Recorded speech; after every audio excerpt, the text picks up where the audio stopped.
Everyone deserves access to clean water and soap. They are vital for health and hygiene, but there are many places in the world where they aren't available. Join me for my discussion with Samiar Lakhani of the Eco Soap Bank and learn how seeing one woman bathe her child in laundry soap inspired him to create a movement that has made a difference across the globe.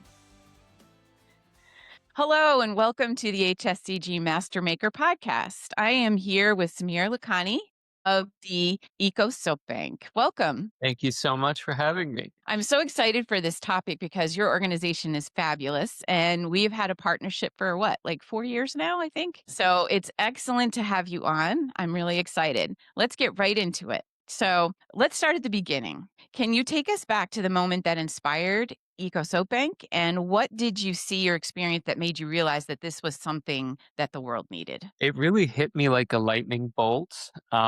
So you can go through life and go through doors, and you never know what's on the other side. And that was certainly the case for me. So when I was younger, I had a bit of wanderlust, and I found myself backpacking through rural Cambodia.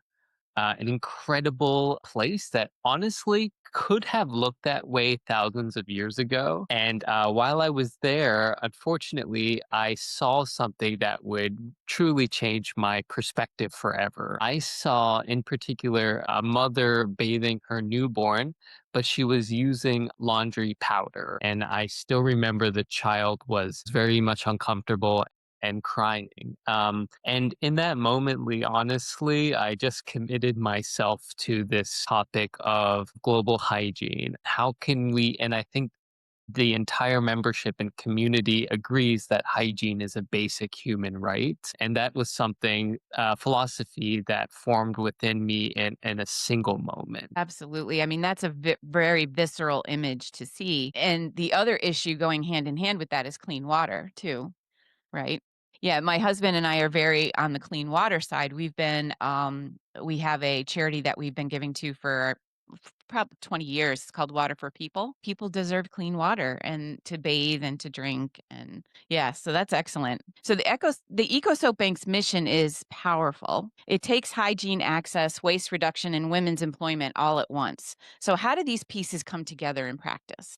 Right. So going through university, I was always interested in working on something that had both an environmental and humanitarian impact. Oftentimes, those two conversations are segmented, but I think the world needs solutions that makes progress along both of those things simultaneously. Right. And so the way I look at Eco Soap Bank is how can we ensure that every single aspect, every spoke of the wheel, so to speak, makes a social or environmental aspect. So, to your point, I honestly considered it a bit of a Ruth Goldberg kind of machine, where one thing leads into the next. We collect leftover soap scrap or waste from both small and large soap manufacturers. It then powers employment for disadvantaged women across the world in 5 countries in Africa and Asia.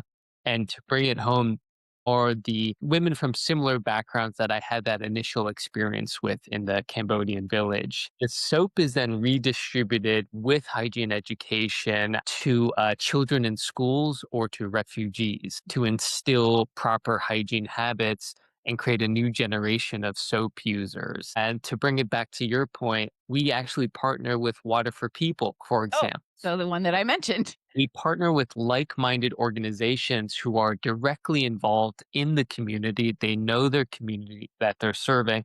And specifically with them, we actually send them recycled soap with hygiene promotional messages on the packaging. Nice. So when families receive it, they can understand the critical moments of hand washing to prevent disease and, yes, save lives. Right. Have you seen impacts too in the communities that you're servicing, like real direct impacts? Very much so. It was in the United States, there's about 3 million nonprofit organizations. So we are very much in a very big community and sector. One thing as I was being immersed in the nonprofit sector, I wasn't seeing enough data. I wasn't seeing enough evidence of the impacts that these organizations were claiming.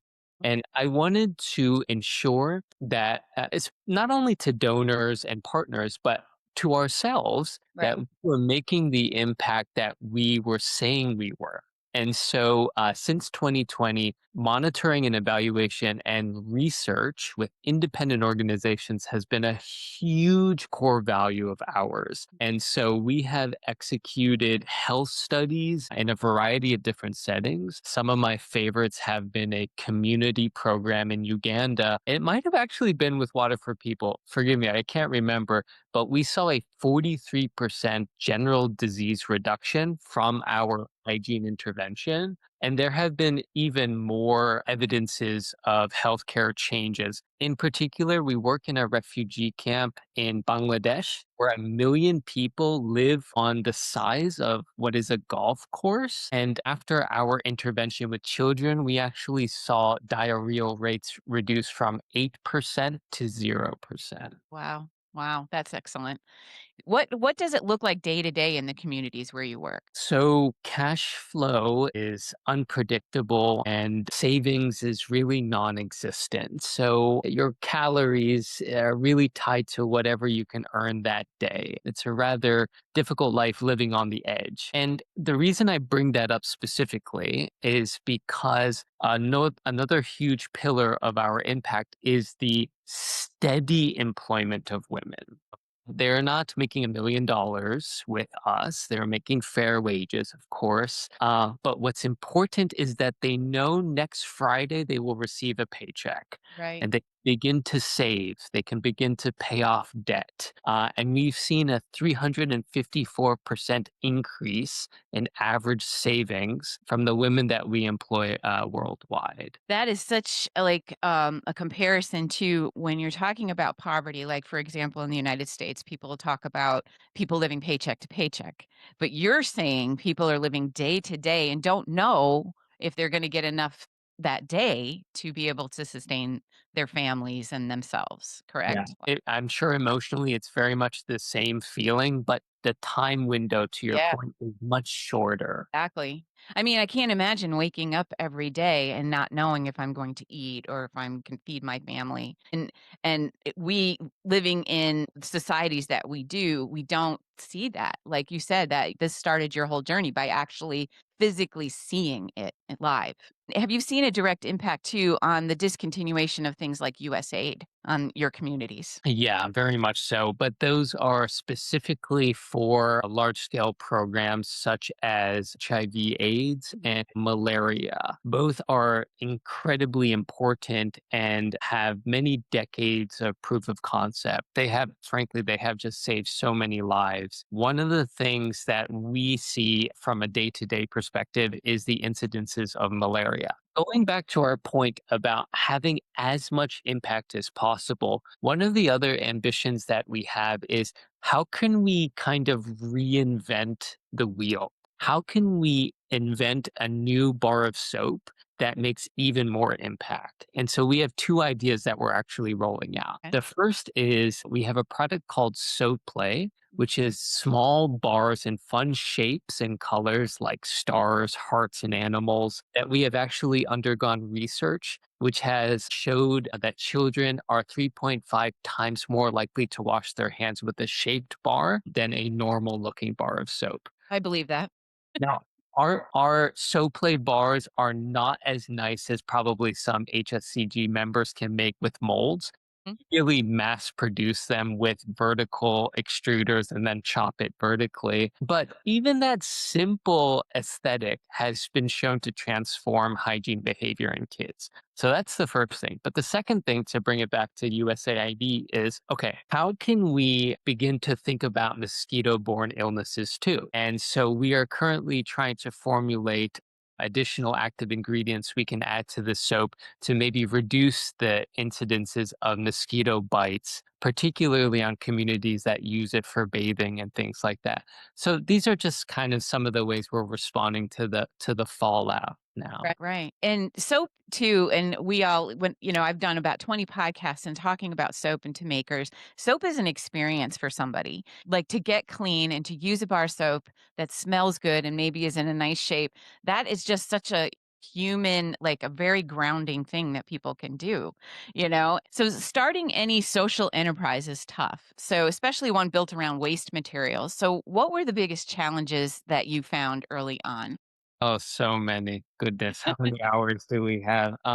Out of respect to your listeners, we'll keep it short. Let's keep it on the manufacturing and recycling side for now, besides the emotional struggles and such. So, to recycle soap or rebatch, I guess we could call it, is not easy because remember, we have so many different types of inputs. We have, I think, over 400 artisan scrap pack members that will send us their own incredible varieties of cold processed soap mostly. And then we also partner with the big guys too, who send all their what we call hot processed soap made from soap noodles. And so, believe it or not, learning how to assess and formulate the rebatches took us a very, very long time. So, we made kind of naive mistakes in the beginning where we actually thought that we could transform soap scrap and offcuts and bevels into liquid soap. Then we very quickly realized that was not a scalable or high quality way to do that. And then we came up with physical ways to basically just stamp new bars, basically just use simple pressure and compression to stamp new bars. But very quickly, we began to have so much scrap come through our factories that manual stamping was not efficient enough. So, believe that the current iteration of our recycling process utilizes the same equipment that the big guys would use your mixers, your extruders, etc. And so really we have become better, more savvy formulators, targeting certain characteristics of scrap, getting the ideal composition, and then extruding it just like any other large soap manufacturer, and then chopping it for end users. That's really interesting because when you started speaking about it and you were talking about the sources for the soap, so you have handcrafted soap makers giving you cold processed soap, and then you have larger giving you the soap noodle type. So the difference between those two from a maker is one is soap and one is not.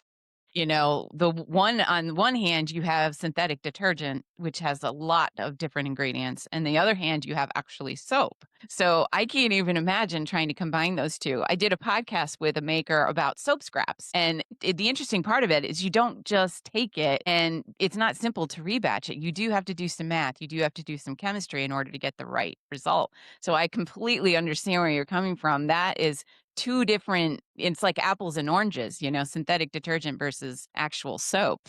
So, the fact you figured it out is great. The point is, when we started, we thought we would be in the, let's say, in the manufacturing industry, but very quickly, to your point, we became chemists. We had to. There's definitely beliefs that either side of the coin, big and small, as making superior products, and they each have their own direct north stars, so to speak. Mhm. But in many cases, it is the conjoining of those two raw materials, a moisture cold process and lower moisture synthetic detergents, or we would call it organic soap scraps. Mhm. That actually makes a usable finish bar that goes to a community that frankly needs it. So. Right. I mean, it all cleans. So that's what you're trying to accomplish. When in the beginning you start realizing how big that this could get? So, like most of us, I didn't have very large scale ambitions when I first started. Honestly, if I may, it was just about that singular family in the village, and how could we equip her with steady supplies of soap that she needed. And then, really, the driving force behind this is kind of the anxiety that is caused when I learn how much waste there is globally. So we internally we estimate between 25,000 and 40,000 metric tons of soap waste is generated per year. The lion's share, of course, is with the large FMCGs. And to put that on more human terms, that's about Well, that's about 250 million bars of soap or 1,500 semi trucks every year that goes directly into landfills. This very much energizes me personally and also our team. So I did not know the scale of the waste stream when I first started. And then we began to network more and more with soap makers and factories combined. And once you do that, you really do turn on the metaphorical tap and you realize that, okay, I need to increase my recycling capacity in order to save this soap because, and I think you will agree, whenever it's sent to landfill or in some cases actually burned Yeah. for brand protection, etc., it causes me a great deal of emotional stripe. Absolutely. Yeah, and as somebody who travels a lot, I always had a problem with the little plastic bottles in the hospitality industry and the bars of soap. You use it once, you stay in a hotel, use it once and it's done. Right? Yeah, and it is nice to see that the hotels are starting to catch on in using now a model of having the pump bottles and stuff. I totally understand what you're saying. I mean, the waste on textiles, waste on soap, waste on just there's so much waste. There's waste too, like on things you buy now. Like I just bought something 2 years ago, it broke yesterday, and I have to buy a new one, it's like or a refrigerator. You buy a refrigerator now and it breaks in 3 or 4 years. My grandmother had an avocado colored refrigerator that lasts like 50 years. It must be so great to be in an industry like yours where you are tackling that issue, that waste issue. This is an important point you raise on even more human terms. Calculate it's about 20 bars wasted per second, and so maybe when we're done with this podcast, I don't know, a couple thousand bars have been needlessly sent to landfills. But you're so right. If we look outside of the soap world at food and textiles, Yeah. the waste is orders of magnitude larger, and it's not just the waste product itself. It's the origin story. It's where the water inputs, the energy inputs, the draw on natural resources. Palm oil is a subject that's very very important to our community, and we've also done environmental studies too, understanding what the impact of rebatching and recycling is as opposed to making a virgin bar of soap. And we've seen that for every ton of soap that we recycle, we avoid 1.6 metric tons of CO2. Furthermore, we save 10,000 liters of fresh water for every ton of soap that we recycle too. And this is just kind of the way we look at our organization is how can we respectively measure our social and environmental impact and how can we ensure that every piece of the pie makes an impact? And this is honestly, this is kind of one of the gestures I would want to make to the community. Your business may not be huge, but you can take this sort of similar diligence to understand the impact of every single spoke in your wheel and to make it as effective as possible. I think when you start thinking about even just at home being more eco-conscious, it's hard. It seems like a daunting task. It seems like where do I start? Where I've tried to do things like I don't use plastic bags anymore. I have reusable. I don't, I use jars and glass instead of plastic wherever I can and things like that. But it does seem like an overwhelming, daunting task to take on. But organizations like yours make it easier because you're not only bringing awareness to it, you're giving people a way to participate. So that's excellent.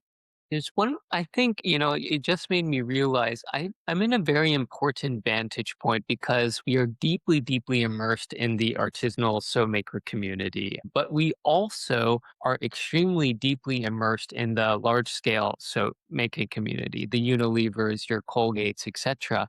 And believe it or not, so many of the trends, consumer trends that are being driven by the artisan soap makers, they show up on the radars of the big guys. Zero waste packaging or biodegradable packaging, clean beauty ingredients, so much, so forth and so on. You know this better than me. So trust me when I say that the advocacy, even if it's on a person to person level at markets, etc., it filters up to the big guys and they're slower to integrate. But definitely from my immersion there, I see these trends happening. So don't count the kind of environmental convictions you have with your brand. Don't count it out. It makes a much wider impact than we think it does. Absolutely. Working in advocacy for 14 years, and I did work with the larger companies as well, and, yes, you see products coming out that very much mimic the products that we see in the handcrafted industry. For example, I'm seeing a big surge of shampoo bars as opposed to, using a bar to wash your hair as opposed to buying a plastic bottle full of, and let's face it, mostly water, in your shampoo bottle, right? So that is something that has come from the handcrafted industry. We were the ones that started creating these shampoo bars, and now they're starting to leak out into the mass market. My next bet is dishwasher bars too. I hope that catches on. Absolutely. I actually use, those sheets for your laundry. I do that. Like we said in the beginning, you began in Cambodia, but you now operate across multiple countries. So, what has been the key to scaling the model while keeping it community driven and authentic? Yeah, for sure. That's a great question. The easiest way to do it, and we are not perfect at it. For any, I guess you could call us a multinational. There definitely are opportunity. You have to standardize some things, of course, but the easiest way we approach it is okay. Let's ensure at the very least that local leadership is female because we're a 97% female organization. We always joke we have 3% left and ensure that local leadership always comes from the community. And you know what? That has been the best principle we have ever adopted because there are just so many local insights and navigation of local issues that we would have never suspected. And so we're working in 5 countries, and they're kind of unique countries. You don't hear about them very often. They are Sierra Leone, South Africa, Tanzania, Nepal, and Cambodia. And for those geographers listening, we actually have a very pleasing kind of sine curve in terms of our footprint. And the reason for that is we want to be as close as possible to regional disasters or influxes in humanitarian need. And so, very much so, we cover large swaths of the world, able to respond at a moment's notice if there's a hurricane or earthquake or mass migration of Right, people. right. I can see why you've made this a success so fast because in speaking to you, you don't have a lot of hubris when it comes to your organization or yourself. You're very humble and you realize what your limitations are, but you're like, oh, well, I see what my limitation is, but I'm going to push past it anyway. I really applaud the fact that, too, you're finding out exactly what the impact is by having independent study. I think that's great. But I can see the organization having a lack of hubris is going to always make it strive to be better. I guess so. I don't know if that's genetic or otherwise, but there is a little bit of self interest. I will be fair. I mean, so we are powered in large part from grants and donations. Let's talk about the grants now. Your larger grants, and when you get on the phone with a funder, for example, or you're writing a grant proposal, if my first line was we're doing God's work here. We are the best thing since sliced bread. No one would think about us. So to your point, thank you. We wanted to be 100% sure we were saving lives before we marketed that. That's a very honorable way to approach it, absolutely. And I always feel like if you do something for very positive and very altruistic reasons, you're going to have a good result. So is there any particular story or moment that captures what EcoSoap Bank's impact looks like on the ground? So it's always easier to tell stories about our female employees. Sometimes just given the scale of our organization, and we do kind of hit between 10 and 20 million bars per year. So it's harder to follow the bars into the field these days. But our very first employee was named Tirang.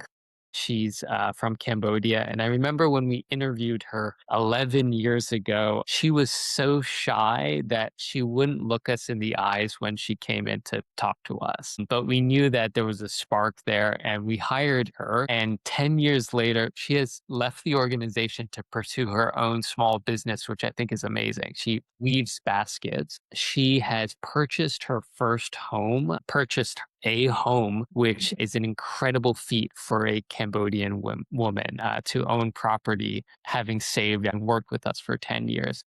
To me, that is the kind of the intangible or very much tangible testament to our.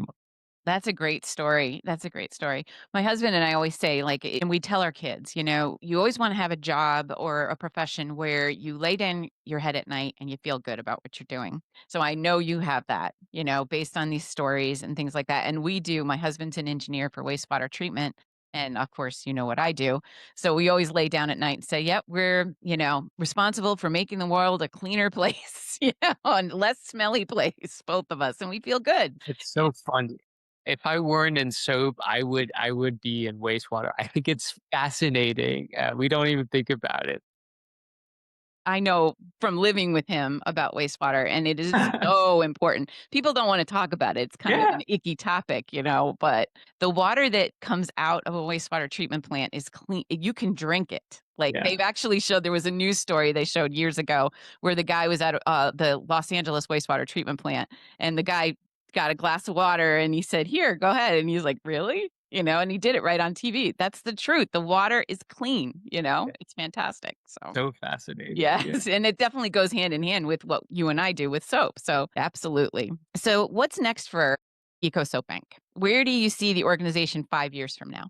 So we do get this question often from donors and such like that. And if we were a Fortune 500 company or the stock exchange, our answer would be a little bit different. So let's say we get into multiple different businesses and pursue growth at any cost, and maybe we'll buy up smaller companies. But honestly, it's the slow and steady for us. We have a very, very clear path ahead of us. And to put it in numerical terms, we are basically only recycling 10% of the world's waste. So our runway, so to speak, is 90% left. And the moment we look at some other shiny object or pivot, we will basically lose out on that very singular mission that we have. My boring but honest answer is we will just grow steadily until we can basically stop the world's waste. I think that's very admirable, not to do the whole squirrel thing because as you were saying, this has been, a bumpy journey. You had to figure out lots of things going on. And it also speaks to the way the integrity of the organization that you want to do a good job. So you don't want to expand too fast, right? And you don't want to take your eye off the prize. So I don't think that's a boring answer in my own opinion. It makes me feel better. And trust me, there's a lot of squirrely distractions along Or and especially yeah, when you're looking at other waste streams too, we think, oh, we have the manufacturing capacities. Why don't we make sanitary pads or helmets or something else? But it takes a lot of discipline to stay on the path. But that is the honest truth. that's great. That's great. And I wish you much success too, because I think it's a fantastic organization. So, most of our listeners are makers and people who craft, create, and run sustainable small businesses. How can they get involved and contribute to Eco Soap Bank's mission? Sure. So the easiest way to get involved is to join our scrap pack program, which is specifically tailored and has been created in concert with handmakers and soap makers. And so basically the program is simple. They could sign up to be a member and then send us any volume of soap scrap that they generate, bad batches, no heavy lye batches, obviously, offcuts, bevels, etc. If you have questions, you can reach out to me and I will personally respond to them. That's another important value of ours. We don't want to be a faceless organization. We want to have a human component to it. But that's the best way. Visit our site and sign up to be a Scrap Pack member. There is a financial element. It does cost to become a Scrap Pack member. And my job is to humbly convince people, especially with small businesses, it can be difficult why that is critical. It is critical because we provide fair wages to 180 disadvantaged women globally. They expect steady, fair wages, and we need a business model, a revenue model that can not only get your scraps to them, but also pay them a livable wage to rebash and recycle it. So that will not work for everybody, but for those artisan soap makers it does speak to, please consider joining. So the information about that is also on our website, on the HSCG website, and we will put up some links in the show notes as well for our listeners. So you've been leading this work for a while now. What is has the journey taught you about leadership, sustainability, or the power of small ideas to create real global change? I'll summarize what I've said here today in that I think that, and I do see that in our community too, Lee.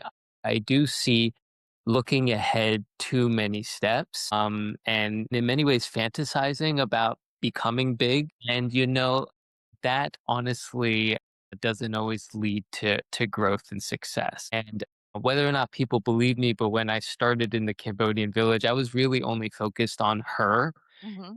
Then, following the breadcrumbs that were laid out to me as I learned more about the global waste stream, we Mhm. began to grow step by step. For those, MBA students, it's called the Kaizen model, where you just or continuous improvement, if you will, Right. just going step by step, and then you wake up one day after laying your head on the pillow after a good day's long work, and you realize, oh goodness gracious, I have 200 employees, and we're making 1,000 tons of soap a year. How did that happen? And so that would be my advice, not to look ahead too many steps. And then the second thing is a kind of a rephrasing is that don't underestimate or don't measure the size of your business with what its level of advocacy can be. From your perspective with political advocacy, you know this very well. CG of all the associations out there is on the smaller side. You'll forgive me for saying, but Right. your Mhm. your impact is outsized, right? I want smaller brands to realize that too. That it always starts at the grassroots level, whether it's zero waste packaging, whether it's shampoo bars, dishwasher bars, cleaner ingredients. Standing up for something through your small brand will have a outsized impact one day. It will take some time, but don't underestimate the power of consumer demand and your role in educating consumers. That is great advice. Yeah, I absolutely in practice understand what you're saying. 14 years working in advocacy, 14 years of the same story, hundreds and hundreds of meetings saying the same thing over and over and over. That just the only thing that kept me going through the whole thing was the end result that I knew I was trying to achieve. And I kept as frustrating as it got, you create relationships with members of Congress and then they're gone and you'd have to start all over. Every time the terms end in the House of Representatives, you have to start all over with a whole bunch of new people. But keeping your eye on that prize, like, why am I doing this? Why am I doing this? And then I keep asking myself that question. And that's the same thing with the with makers, why did you start your business? You started to make a better life for your family. You started because you believe in your products that you wanted to make a sustainable effort, those types of things, and keep your eye on that goal, whatever that goal was. I imagine that you think about that woman in Cambodia quite a bit. Yeah, honestly, I really do. Although I will say the predominant driver now is the amount of global waste. That really does kind of keep me up at night. But to your point, we won't scale beyond our means. We'll Right. do it step by step. Absolutely. I've seen it in practice myself too. I am very much a sailor and I love to go to remote islands. And even in remote islands, there's plastic waste all over the beaches, tons of it. Those little plastic bottles from the hotels on this beach that there's not a Wow. single dwelling on this island. It's just a abandoned island and it's all coming from South America, plastic waste on the beach. So, it's such a visual thing. I actually have a video of it and that I think about that a lot. Yeah. Keep up keep up the fight, Lee. Thank you for your advocacy. 14 more years. 14 years, yeah. Luckily, I'm done with that piece, we had a successful campaign. It was nice too that it ended in success, for us. So I have one more question for you. So for anyone inspired by your story, what is one simple thing they can do today to help and support Eco Soap Bank's mission? And we did talk about the soap scraps, but is there anything else they can do? I would say have your brands stand out for something, because if you've learned anything from our podcast today, it is possible to look at every spoke in the wheel and say, how can I make it more impactful for people and the planet? And please reach out to me. I will actually respond to each and every one of you if you want to learn more about. Excellent. So we will put some links for our listeners in show notes about the soap scraps and everything. And very much value the partnership that we have with you. Thank you so much for being on today. We really appreciate it.